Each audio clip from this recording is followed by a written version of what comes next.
Bismillahirrahmanirrahim. Assalamualaikum warahmatullahi wabarakatuh.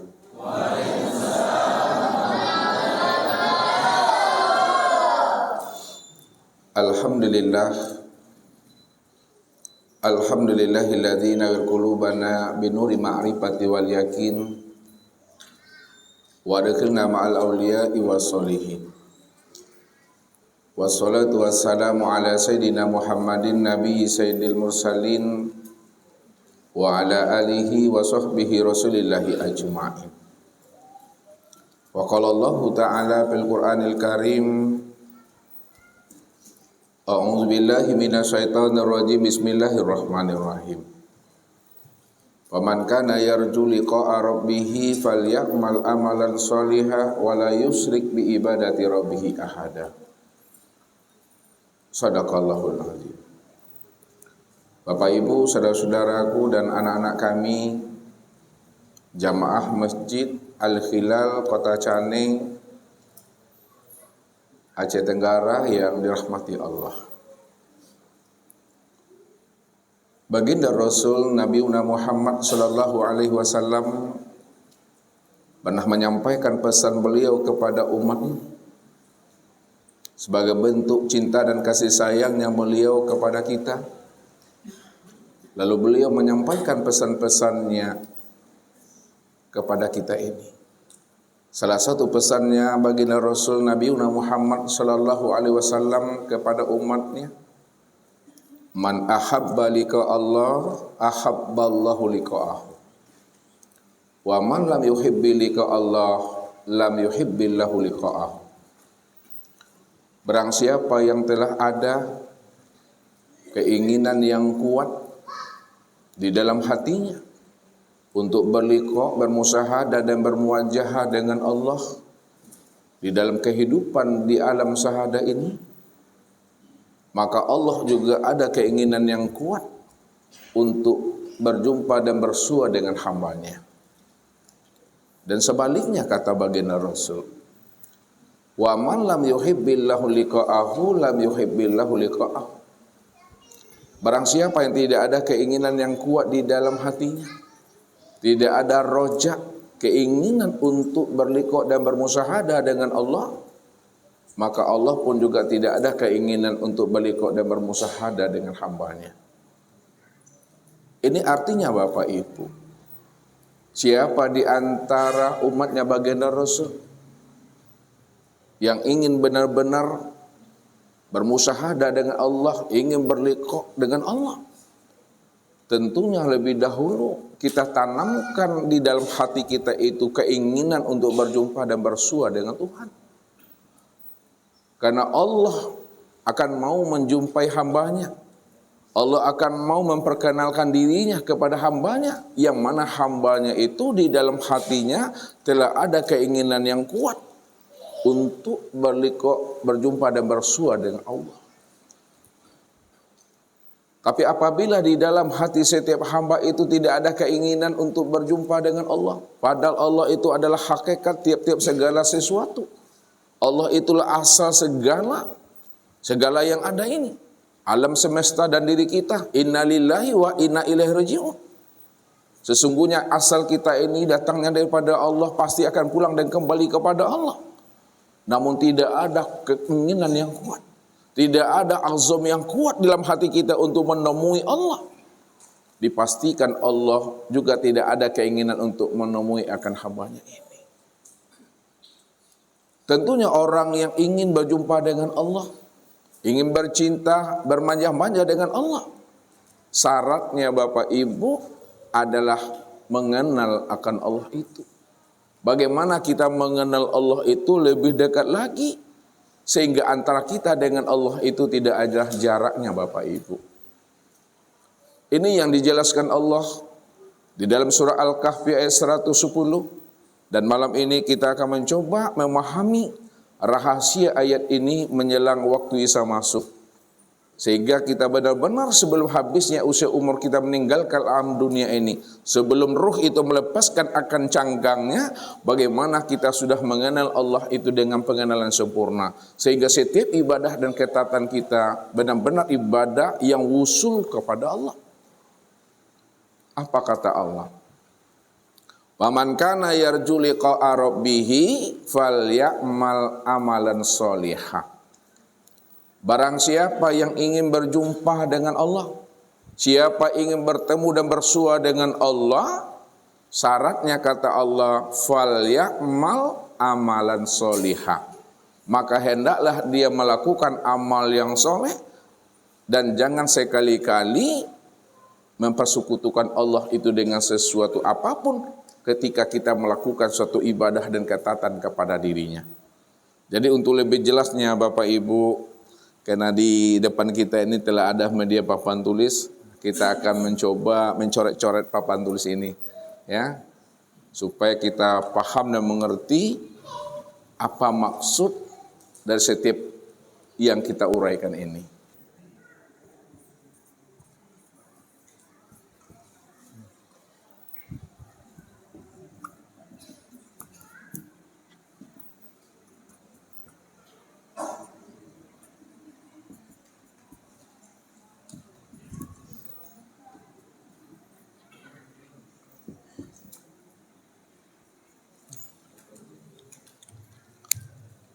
Jelas Bapak Ibu? Jelas. Ustaz le jale. Waman kana yarju liqa'a rabbih falyamal amalan sholihah. Kita coba terjemah. Waman kana yarju liqa'a rabbih. Maka barang siapa yang ingin, ya, berjumpa dengan Rabb-nya, fal ya'mal, maka hendaklah ia beramal. Siapa yang ingin berjumpa dengan Allah, syaratnya hendaklah dia beramal. Amal yang dia lakukan itu amalan solihah, yaitu amal soleh. Wala yusrik bi ibadati rabbi ahada, dan janganlah ia mempersekutukan Allah dari sesuatu apapun dalam melakukan ibadah atau ketaatan kepada dirinya. Jadi syarat untuk berjumpa Allah, syaratnya itu adalah amal soleh. Nih syaratnya amal soleh Bapak Ibu. Amal soleh.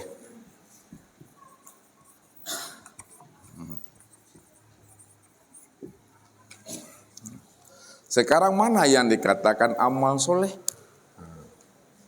Ya, amal itu suatu perbuatan, soleh itu, ya, yang mampu menghantarkan kita usul sampai kepada Allah. Jadi yang dikatakan amal soleh itu adalah suatu amal, suatu perbuatan yang mampu menghantarkan rohani kita itu usul kepada Allah. Itu yang disebut namanya amal soleh. Salat amal soleh, puasa, zakat, haji, kurban itu amal soleh. Baik itu ibadah yang wajib maupun ibadah yang sunnah, semuanya itu amal soleh. Tapi kapan, ya, salat itu menjadi amal soleh bagi diri kita? Kapan ibadah puasa, zakat, haji itu menjadi amal soleh bagi diri kita? Tentu ada syaratnya Bapak Ibu.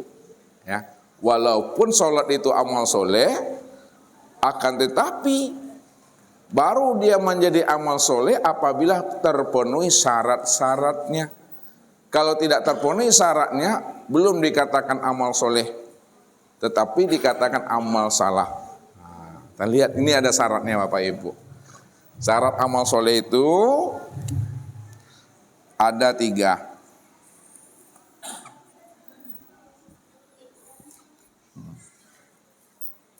Yang pertama syaratnya adalah ma'rifatullah.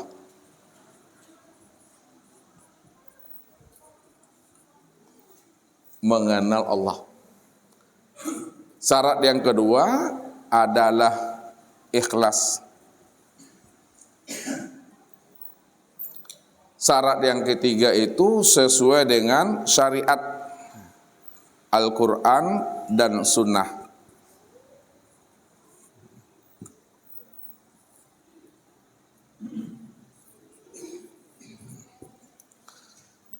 Jadi apabila terhimpun ketiga syarat ini dalam melakukan suatu ibadah dan ketaatan kepada Allah, maka amal ibadah yang kita lakukan itu dikatakan amal yang soleh, yang mampu menghantarkan kita untuk bisa wusul kepada Allah itu.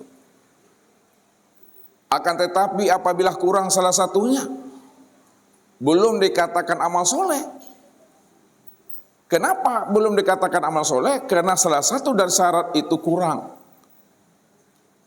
Makanya ibadah yang kita lakukan itu diterima atau tidaknya bukan pengakuan yang datang daripada diri kita.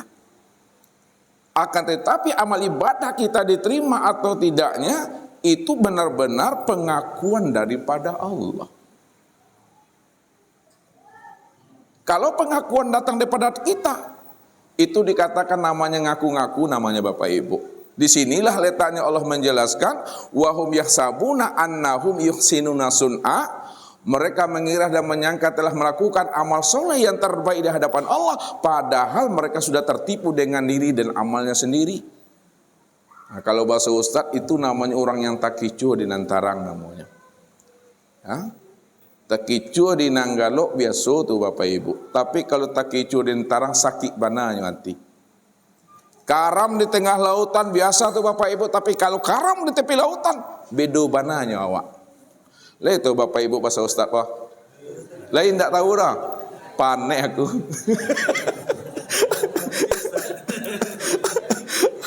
Insyaallah, dengar baik-baik Bapak Ibu, insyaallah Bapak Ibu bisa paham ngerti bahasa Minang tuh. Walaupun Ustaz tak ngerti bahasa Aceh, kita usahakan Bapak Ibu bisa ngerti bahasa Minang. Nah, ini.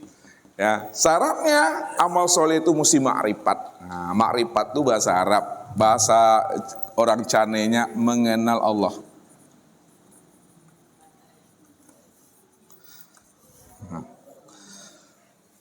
Syaratnya mengenal Allah. Apa kata Rasul?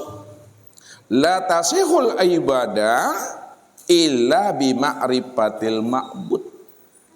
Tidak sah ibadah yang kita lakukan.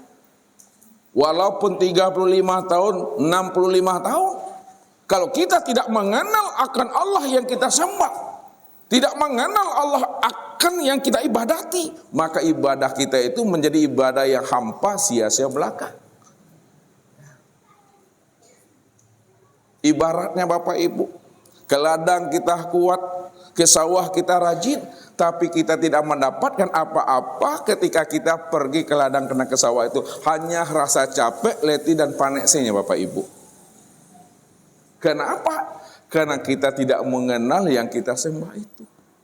Ini yang diingatkan oleh baginda Rasul kepada kita. Yang mesti kita ambil hikmah dan iktibarnya. Kamin qa'imin hazu min sholati at-ta'abu wan nasab. Berapa banyak umatku melakukan ibadah sholat, baik yang wajibnya maupun yang sunnahnya, tetapi dia tidak mendapatkan apa-apa dari ibadah sholat yang dia kerjakan, melainkan kata Rasul at-ta'abu wan nasab, rasa capek, letih dan paneksinya Bapak Ibu. Walaupun ala tuo badan gua, tuo le tahu, ala lapuk badan gua, ala usang badan gua karena beribadah, namun karena tidak mengenal yang dia sembah, maka ibadah yang dia lakukan itu menjadi hampa dan sia-sia itu. Sayati zamanun ala ummati yusalluna wala yusallun. Akan datang suatu zaman kepada umatku setelah aku tiada, kata Rasul, di mana umatku banyak mendirikan ibadah sholat, rajin dia beribadah, tapi sebenarnya dia belum dikatakan sholat dan beribadah. Apa sebabnya? Karena mereka belum mengenal akan Tuhan yang dia ibadati itu. Inilah yang diingatkan Rasul kepada kita. Ada dua orang di antara umatku, kata Rasul. Dia sama-sama mendirikan ibadah sholat. Cara berdirinya sama. Cara rukuknya sama. Cara iktidalnya juga tidak berbeda. Cara sujud dan duduknya persis sama. Enggak ada perbedaannya. Akan tetapi kualitas solat di antara mereka berdua bagaikan langit dengan bumi. Nah, bayangkan Bapak Ibu tuh.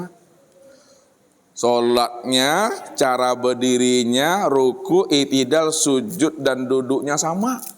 Tapi kualitas solat di antara mereka berdua bagaikan langit dengan bumi. Itu maksudnya ada yang solatnya ingat Allah dan ada pula solatnya itu yang lalai tidak ingat akan Allah. Ya. Apa bedanya kita dari sejak kita TK sampai sekarang? Berbeda nak cara solat Bapak Ibu? Hah? Dari TK sampai sekarang, dulu anak-anak kinilah punya anak gitu. Kan tidak berbeda, kan sama kan? Berdirinya sama, rukuknya sama, i'tidalnya sama, sujud dan duduknya sama. Kalau berbeda, apanya yang membedakan solat di waktu TK dengan solat sekarang ini? Apanya yang membedakan? Kualitasnya.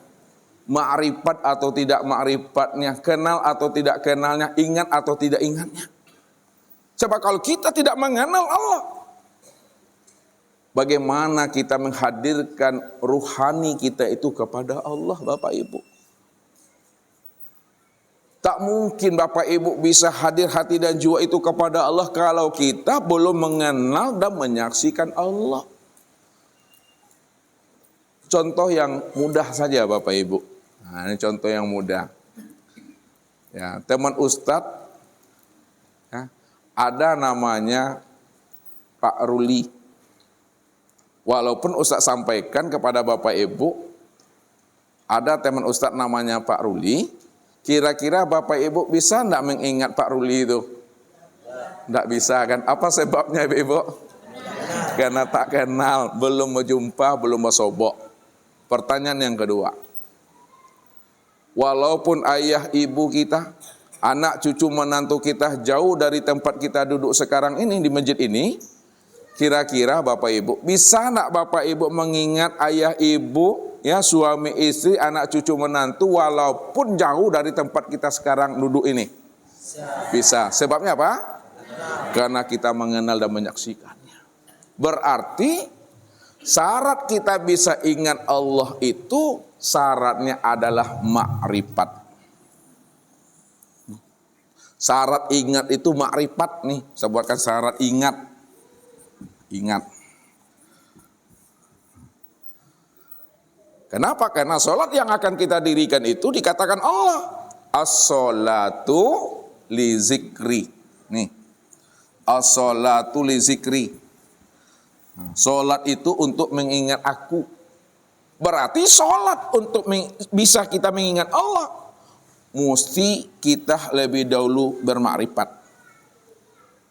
Apa syarat makrifat? Nah, saya ulang lagi. Syarat untuk bisa kita ingat akan Allah, wajib kita itu bermakrifat mengenal Allah. Apa syarat makrifat? Apa syarat mengenal Allah? Syarat orang bermakrifat, ya, itu adalah liqa. Nah, liqa. Kalau dia sudah mengenal, kalau dia sudah bermakrifat kepada Allah, pasti dia itu liqa, berjumpa. Tak mungkin dia itu berjumpa kalau dia tidak mengenal. Tak mungkin dia bisa mengenal kalau dia tidak berjumpa. Maka syarat untuk mengenal Allah itu syaratnya ada berjumpa, liqa dulu. Syarat liqa, syarat bukti bahwa kita telah berjumpa dengan Allah, itu adalah bermuwajjahah. Muwajjahah. Itu adalah bertatap wajah. Maka orang yang sudah bertatap wajah, ini disebut namanya orang yang telah bermusyahadah. Ya, syarat bertatap wajah ini adalah musyahadah. Apa musyahadah? Menyaksikan. Tak mungkin dia itu bertatap wajah tanpa melalui proses menyaksikan. Jadi syaratnya bertatap wajah itu mesti bermusyahadah.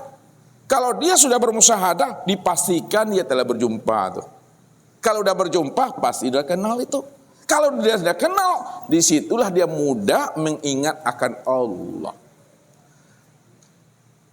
Lalu bagaimana cara mengenal akan Allah supaya kita mudah mengingatnya? Nah, ini lagi masuk ke dalam bagaimana cara kita mengenal Allah supaya Bapak Ibu mudah mengingatnya. Ya, sehingga di dalam sholat kita tidak membayang-bayangkan lafaz Allah. Ya, jangan kita bayang-bayangkan lafaz Allah nih. Nah, menghayalkan lafaz Allah, huruf alif lam lam ha.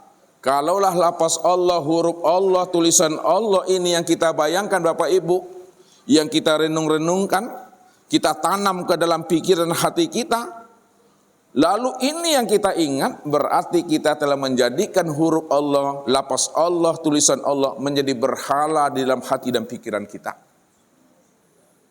Apa kata Allah? Wa minan nasi may ya'budullaha ala harfin. Ada sebahagian daripada manusia, enggak seluruhnya. Ada sebahagian daripada hambaku.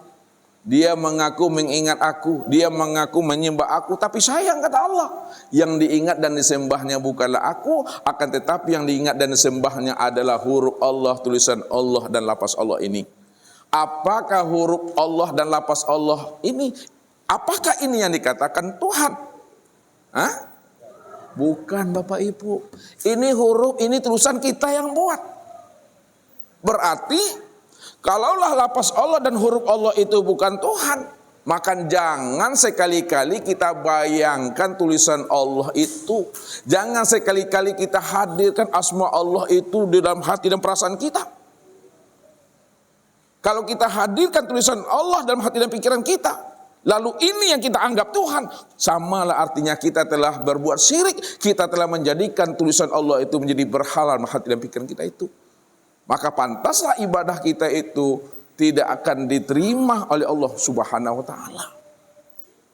Jadi mengenal Allah Bapak Ibu bukan hanya sebatas mengenal nama, tapi mesti wajib kita mengenal diri yang punya nama.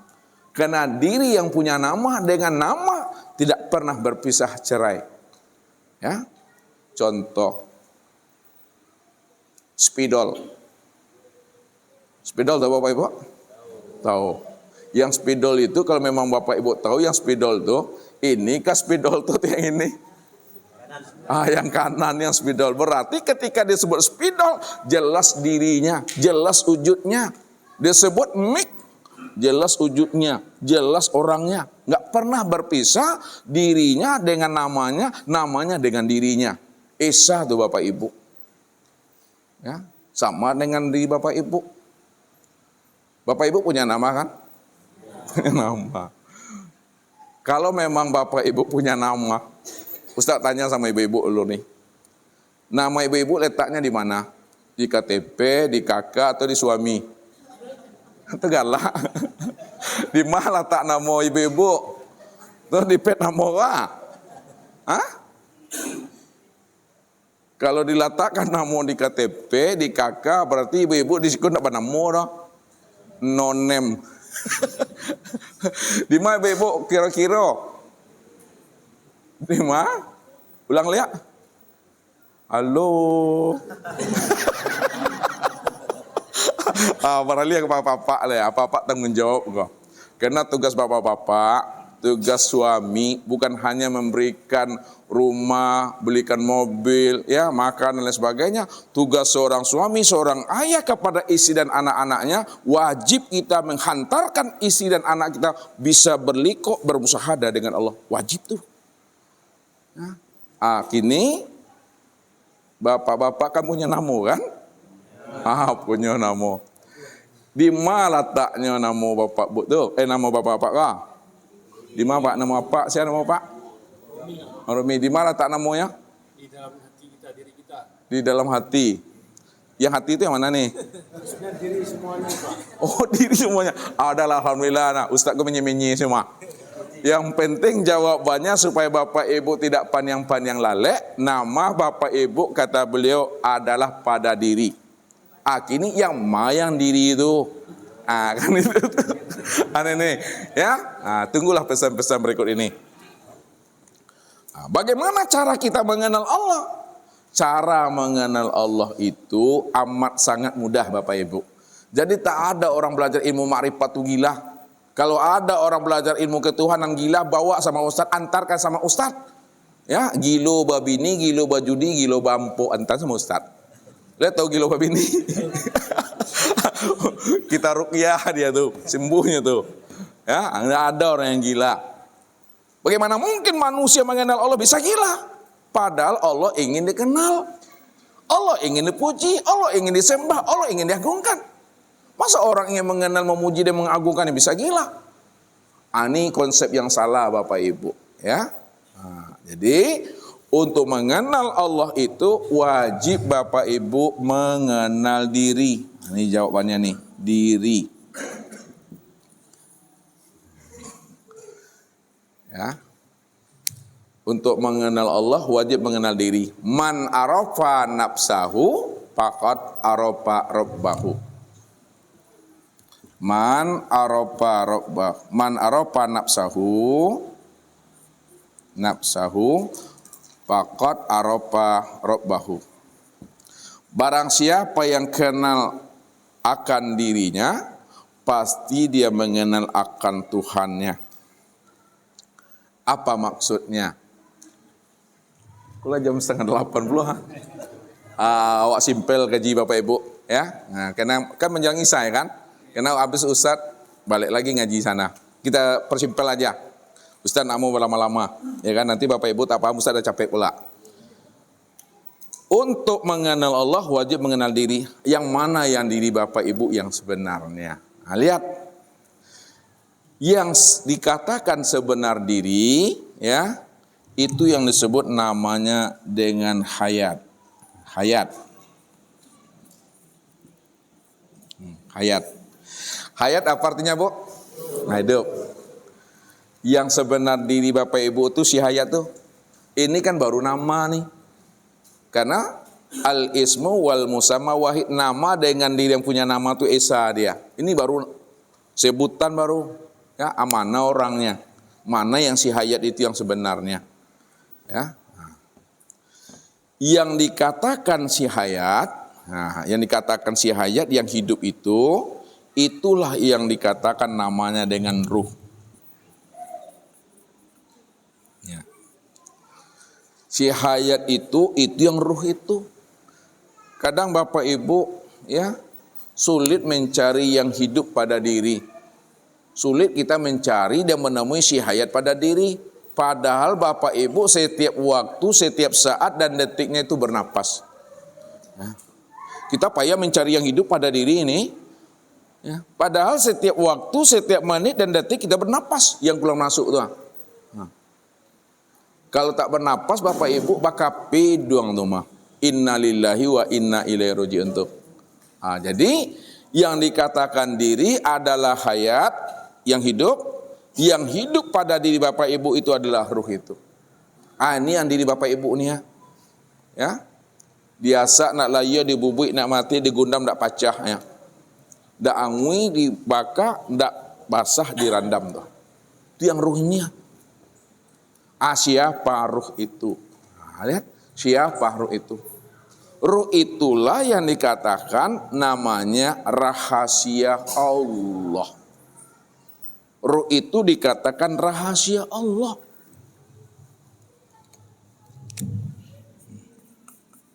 Sir. Kenapa ruh itu dikatakan sir, rahasia Allah? Karena ruh itu sebenarnya adalah sifat-sifatnya Allah, Bapak Ibu. Ruh itu sifat Allah. Makanya dia dikatakan rahasia Allah. Kalaulah memang ruh itu sifat Allah yang mana sebenarnya? Ini yang disebut namanya sifat ma'ani. Ini sifat ma'ani. Sifat ma'ani ini itu ada 7 Bapak Ibu. Ya, sifat ma'ani ini ada 7. Ya. 3, 4, 5, 6, 7. Yang pertama adalah sama. 2 basor, 3 kalam, 4 ilmu, 5 kodrat, 6 irodat, 7 hayat. Jadi ruh ini dikatakan rahasia Allah karena ruh itu sebenarnya adalah sifat Allah.